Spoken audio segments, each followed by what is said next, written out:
Hello. Recently, I happened upon a government website about each month and what consists in each month. And it turns out May is Mental Health Month. And there was a link that is mentalhealthamerica.net.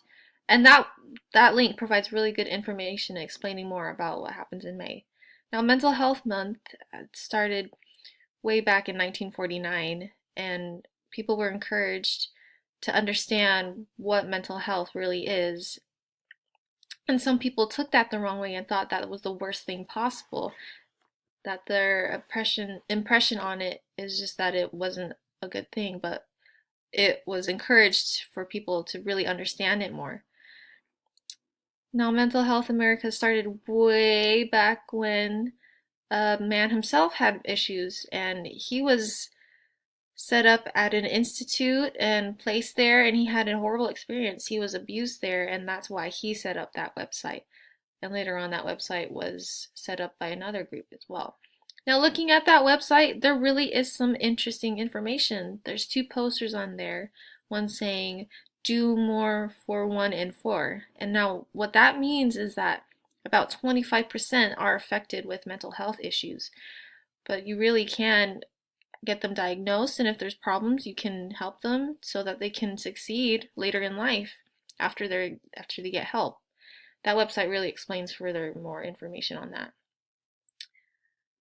Now, for the 25% involved, it's for anyone with ADD, ADHD, if they're nervous or worry a lot or tend to freak out, and bipolar disorder, that is also an effect for those who may even have depression as well, feeling not really great about their life. And many people have that problem. It's not something to be ashamed of. If it really impacts you in your life, you should go get help and not be afraid to be make a change about it. Now, there are families who experience encounters as to how they could help someone who's affected by someone who's facing any of those symptoms of mental health.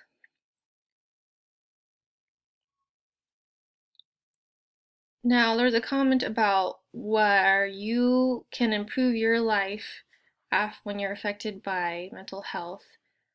And if you're frustrated about how it impacts you, you can learn how.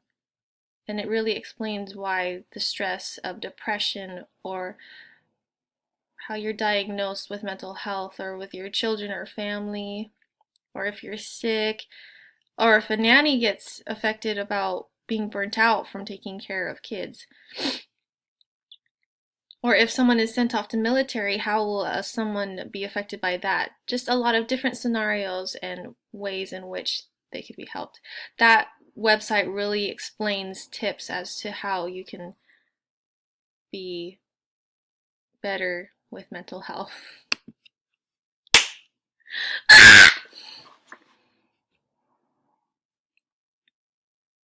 Oh, oops.